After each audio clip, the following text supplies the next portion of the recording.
Okay, guys. Assalamualaikum warahmatullahi wabarakatuh. Welcome to English class online with me, Mrs. Dea. Okay, wait for a minute. Okay, so today, before we start our lesson today, I want you to say some these words. Okay, the first one is catch. Okay, you can follow what I say. Catch. And the second one is quiet. Quiet. Okay, and the third one is burning. Burning. And the last one, shut down. Shut down. Okay, if you have finished, now I want you to read the text. Okay, I want you to read the text. Okay, it has the correlation with the words that you have pronounced before. Okay, so you can read this text. The title is internal memo. There is to, from and subject. Okay, there are to, from and subject. Okay, to Sri Rezeki, from Harwan, subject get the city. Okay, you can read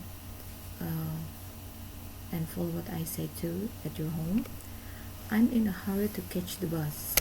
It's quite late. I'm still burning CDs in teacher's computer. Please, you wait the process and keep all the burned CDs with you.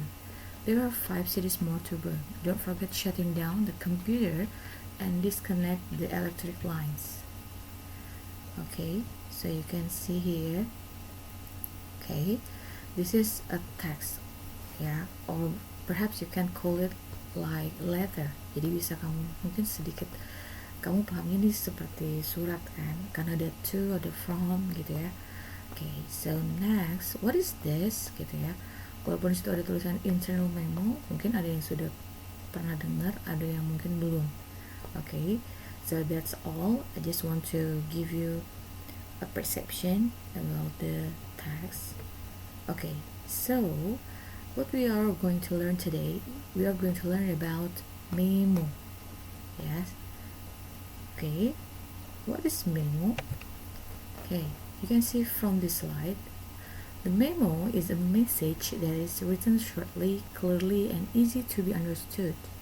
Jadi dia itu adalah pesan yang singkat gitu ya, dan juga jelas, yang tulisnya secara jelas, secara singkat, dan dia juga gampang untuk dipahami gitu. Jadi intinya dia adalah pesan pendek gitu ya. Oke, sampai sini jelas ya. Jadi memo itu adalah pesan pendek yang memang ditulisnya itu jelas gitu ya, harus jelas dan juga harus mudah untuk dipahami. Okay, so what is the kinds of memo? Apa sih jenis dari memo itu? Okay, the first one, there are formal and informal. The second one is informal.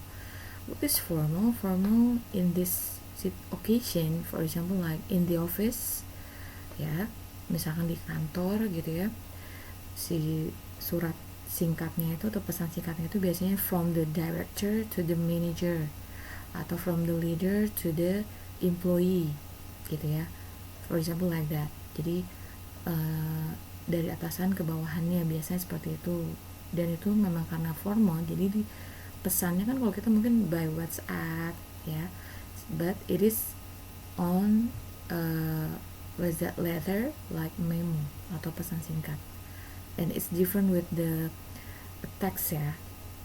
Kalau kalian mungkin menyebut SMS itu adalah short text atau text, nah ini kalau ini adalah memo atau short message. And how about informal? Okay, you can see here for the informal situation there's relative, maksudnya ya. Jadi kalau dia sebetulnya dia bisa menjadi informal ketika situasinya ditujukan dari antara teman ke teman lain gitu, atau relasi kerja dan sebagainya itu juga bisa gitu ya. Clear? That's all ya. There are formal and informal.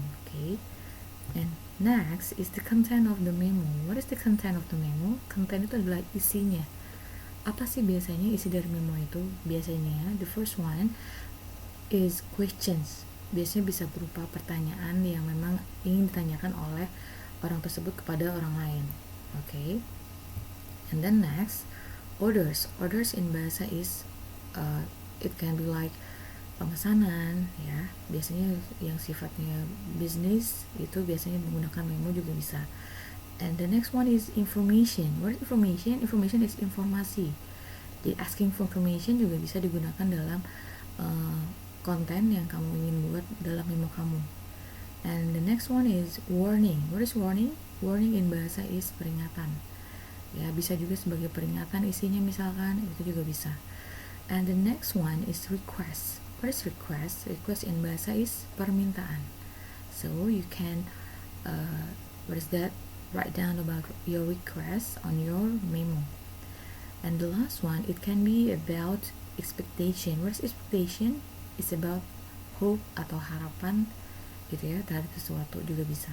Okay, so those are about the content that you can or that usually write on the that usually written on the memo. Okay, and the next one is the structure of memo. Apa sih structure itu?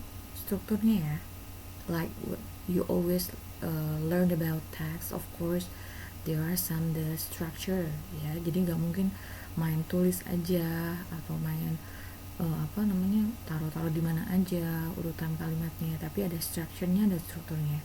So what are there?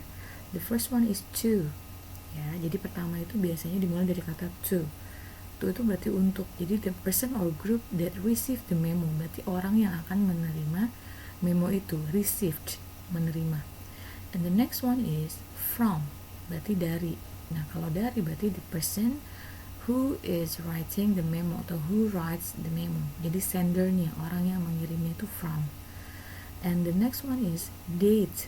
Jadi biasanya di bawahnya itu ada date-nya, yaitu tanggal kamu menulis surat itu, gitu ya. Jadi tanggal kamu menulis surat itu. Seperti sini kamu lihat ada from, to, date. Ini sama seperti contoh yang ada di awal tadi. Yes. Oke, nanti kita akan review lagi next.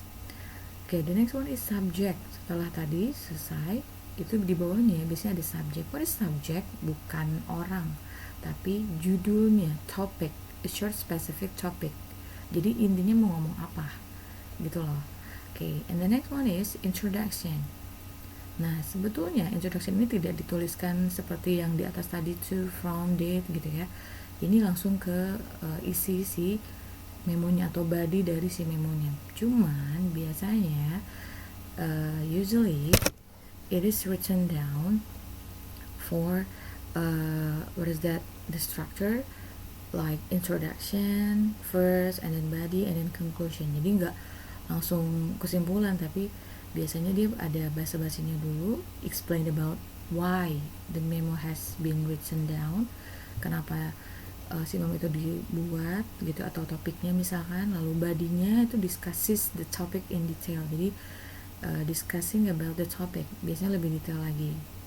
And then conclusion di sini explain what will or should happen next.